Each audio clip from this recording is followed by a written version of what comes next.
Hello hi friends, అందరికీ good morning. ఇదేంటి ఈ అవతారంలో వచ్చానని అనుకుంటున్నారా? సో ఈరోజు వచ్చేసరికి నేను 7 days అయితే కంప్లీట్ అయిపోయిందండి. సో నేనైతే షాప్ పెట్టుకున్నాను, టిఫిన్ సెంటరు. చాలా ఆలోచించాను ఏం చేయాలి ఏంటి అనేది. ఆలోచించి ఫైనల్గా అయితే టిఫిన్ సెంటర్ అయితే పెట్టేశాను అనమాట. చూసారు కదా సెటప్ అయితే ఎలా ఉంది. మీకు ఎప్పటి నుండో చెప్దామనేసి అనుకుంటున్నాను కానీ అస్సలు ఖాళీ ఉండలేదు ఫ్రెండ్స్.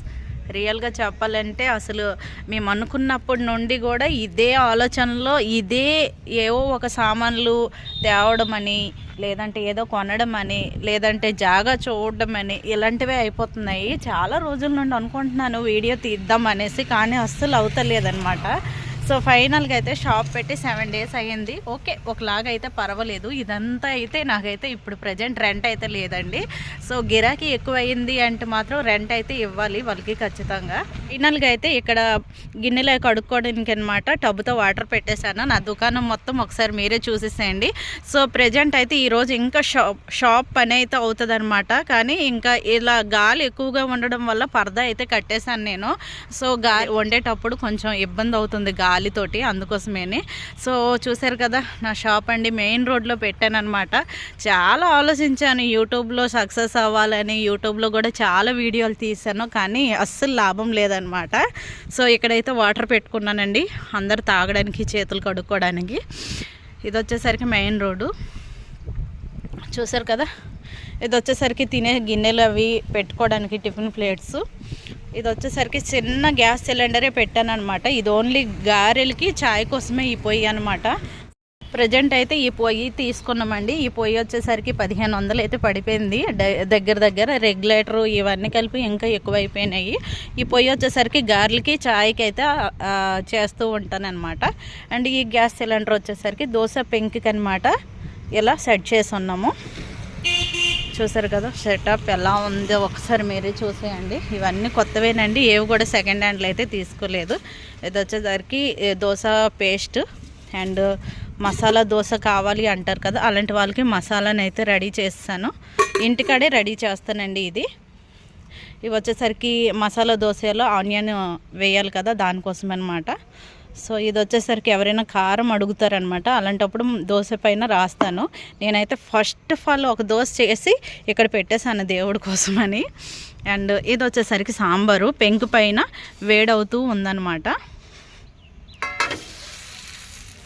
సో ఫైనల్గా అయితే నేనైతే డిసైడ్ అయిపోయాను, ఏదో ఒకటి పెట్టాలి, ఏదో ఒకటి చెయ్యాలి అని. అందుకే చేస్తాను. నాకు వచ్చిన పని ఏంటి అనేది నేను బాగా ఆలోచించానండి. ఇది వచ్చేసరికి సాంబారు. ఇక్కడ ఇడ్లీ సాంబార్ మాత్రమే తాగుతారు, తింటారు, అన్నీ చేస్తారు. చాలా ఆలోచించి అయితే ఫైనల్గా ఈ డిసైడ్ అయితే అయ్యానమాట. సో నేను ఏ పని చేయగలను అనేది చాలా అంటే చాలా ఆలోచించాను అనమాట. సో చిన్న పాప ఉంది కాబట్టి, పాపని విడిచిపెట్టి ఎక్కడికి వెళ్ళలేను కాబట్టి, అండ్ తనకి ఇప్పుడైతే స్కూల్లో వేసి పిల్లల్ని చూసుకుంటూ మరి ఇది కూడా చూద్దాం అన్నట్టుగా ఇలా రెడీ చేశాను అనమాట. సో ఫైనల్గా అయితే మా వారు కూడా ఫుల్ హెల్పింగ్ చేశారు దీనికోసము. అండ్ లాస్ అయితే లేదు కానీ లాభమే ఉంది. ఇప్పుడు స్టార్టింగ్ కదండి, ఇంకా లాభాలు అప్పుడే చూస్తామంటే అవ్వదనమాట. ఇది చూసారు కదా, ఇది వచ్చేసరికి అదేనండి శనగపలుకులను అండ్ పుట్నాలు చట్నీ అనమాట. ఇంటికాడే ప్రిపరేషన్ అనమాట. ఇవన్నీ చట్నీలన్నీ ఇంటికాడే ప్రిపరేషన్. ఇది వచ్చేసరికి టమాటా రసం, టమాటా చట్నీ అంటారు కదా అది. నేనైతే ఇవన్నీ కూడా స్టీల్ బాక్సుల్లో ముందే కట్టేసి మరీ తెచ్చేస్తూ ఉంటాను. ఇవి వచ్చేసరికి ఇడ్లీలండి, అవి కూడా ఇంట్లోనే వండేస్తున్నాను. ఇక్కడ వేడి సాంబార్ పోసి అండ్ చట్నీలు వేసి ఇస్తూ ఉన్నాను అనమాట కస్టమర్స్కి. ఇవి వచ్చేసరికి గారెలు ఇప్పుడే వేసాను, ఇక్కడే మన దుకాణం దగ్గరే వేసాను. ఇవి వచ్చేసరికి రబ్బర్స్ ప్యాకింగ్ చేయడానికి. నాకు ఫస్ట్ ఆఫ్ ఆల్ ఏంటంటే ఎక్కువగా పార్సల్సే వస్తున్నాయండి, అందుకోసమే నేనైతే ముందుగానే పార్సల్ చేసి పెట్టేశాను. నిన్న బాగా గిరాకీ అయ్యింది సండే. ఈరోజు మండే కాబట్టి అంత గిరాకీ అనేది ఏం అవ్వలేదన్నమాట. చూద్దాం రాను ఎలా ఉంటుంది అనేది. ఇవి వచ్చేసరికి స్పూన్స్. ఇక్కడ వచ్చేసరికి కస్టమర్ కూర్చోడానికి నార్మల్గా ఇలా టేబుల్స్ వేసాను అనమాట. అండ్ ఫైనల్గా ఇగోండి వాటర్ తాగడానికి వాటర్ పెట్టేసాను, వాటర్ బాటిల్స్లో సాల్ట్, చాయ్ పెట్టుకోవడానికి చాయ్ పత్తి అండ్ చక్కెర అండ్ చాయ్, ఇవన్నీ కూడా ప్యాకింగ్స్. ఇవన్నీ టేలో చాలా పెద్దది అయ్యింది. నేను వచ్చేసరికి హైట్ తక్కువ అయిపోయాను అనమాట. అందుకోసం ఇంక ఈ టేలని ఓన్లీ అలానే విడిచిపెట్టేస్తున్నాను. టేబుల్స్ వేసుకున్నాను. ఇంక ఇవేం రెడీ చేయలేదు. మీరైతే ఇది వచ్చేసరికి ఇంకా నేను వచ్చే అంటే కస్టమర్లు పొద్దున్న ఉంటారు కాబట్టి ఎలకల నెగిడేస్ అని ఇంక సర్దుకోలేదనమాట. వెళ్ళేటప్పుడు ఇవన్నీ సర్దుకుంటాను. ఇక్కడ వచ్చేసరికి ఫ్లాస్క్ నిండా టీ పెట్టేశాను అనమాట. ఎవరైనా వచ్చిన వాళ్ళకి ఇస్తూ ఉంటాను. అండ్ చూసారు కదా నా టేలా వచ్చేసరికి లోపల 2 కబోర్డ్స్ అనేది పెట్టించాను అనమాట. గ్యాస్ సిలిండర్లు, గ్యాస్లు, టిఫిన్ ప్లేట్స్, అంటే ఎన్ని సామాన్లు ఉన్నాయి అన్ని సామాన్లు ఇందులోనే పెట్టేస్తూ ఉంటాను అనమాట. పెట్టేసి వెళ్ళిపోతూ ఉంటాను. అండ్ కింద ఆయిల్, గ్యాసు, వాటర్ బాటిల్స్ ఇలాంటివన్నీ అనమాట. రోజు తెచ్చుకోవాలి అంటే తెచ్చుకోలేము కాబట్టి ఇలా ఫిట్ చేస్తామన్నమాట. ఈ టేలో వచ్చేసరికి నాకు 25,000 పడిందండి. మీరు నమ్మండి నమ్మకపోండి. ముందైతే 17,000 చెప్పారు. అండ్ అలాగా ఏమంటారు ఈ ఇనుము చూసినలోనే వెళ్ళిపోయింది. ఫైనల్గా అయితే ఇది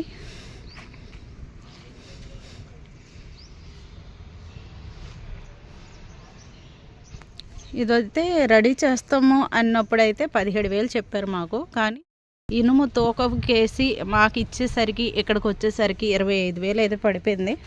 సో మాకైతే 17,000 కదా చేయించుకుందాం అన్నట్టుగా అనుకున్నాను. అండ్ ఈరోజు ఇంకా షాప్ పని అవుతుందండి. ఇది వచ్చేసరికి రాజలక్ష్మి టిఫిన్ సెంటర్ ఇలా రాసి పెట్టేసామన్నమాట.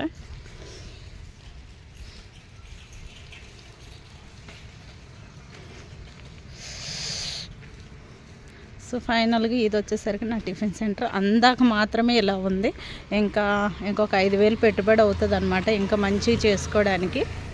అండ్ ఈరోజు కూడా మనుషులు వస్తారు దీన్ని రెడీ చేయడానికి. చూసారు కదా ఫ్రెండ్స్, ఫైనల్గా నా షాప్ అయితే ఇలా పెట్టేస్తాను, ఓపెన్ చేస్తాను. ప్రజెంట్ అయితే రెంట్ అయితే లేదు. అండ్ కస్టమర్స్ ఎక్కువ అయ్యారు అంటే మాత్రం రెంట్ పే చేయవలసిందేని. అండ్ ఫస్ట్ రోజు వచ్చేసరికి నాకు ఒక 300 వచ్చింది. దాని తర్వాత 500 వచ్చింది. దాని తర్వాత 700 వచ్చింది. దాని తర్వాత 800 వచ్చింది. అండ్ ఇప్పుడు వచ్చేసరికి మన పేమెంట్ టిఫిన్ పేమెంట్ వచ్చేసరికి 1000 రూపీస్ అయితే క్రాస్ అయ్యింది. నిన్న సండే కాబట్టి గిరాకీ చాలా ఎక్కువగా ఉండే 1500 వచ్చింది. అండ్ అది కూడా 11 గంటలకైతే షాప్ క్లోజ్ చేస్తాను. కానీ 1500 వరకు అయితే నిన్న డబ్బులు వచ్చాయి. అండ్ నిన్న కాక మొన్న వచ్చేసరికి ఒక 1000 రూపీస్ అయితే వచ్చింది. కానీ ఈరోజు అయితే అస్సలు లేదు. నాకైతే చాలా భయం వేస్తుంది. సో వండిన వంటలన్నీ ఉన్నాయి, ఏమవుతాయో చూడాలి. అండ్ ఇలా నేను రెడీ చేసి షాప్ పెట్టడానికి ఇంచుమించు నాకు ఒక 60,000 అయితే పట్టేసిందండి. ఇక్కడైతే సామాన్లు ఏం లేవు. అండ్ ఇంత ఎలా అయ్యింది అనేసి మీరు అనుకోవచ్చు.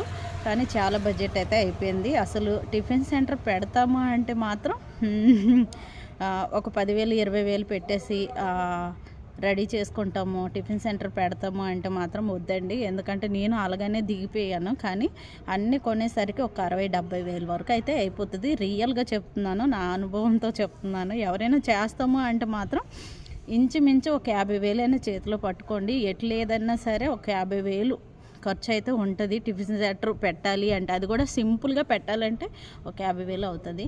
మంచిగా పెట్టుకోవాలి, బాగా నడిపియాలి అనేవాళ్ళు 1,00,000 రూపాయలు అయితే పట్టుకోవాలి పక్క. అండ్ నేను వచ్చేసరికి చిన్నగా అంటే మెల్లమెల్లగా స్టార్ట్ చేద్దాం అన్నట్టుగా పెట్టాను.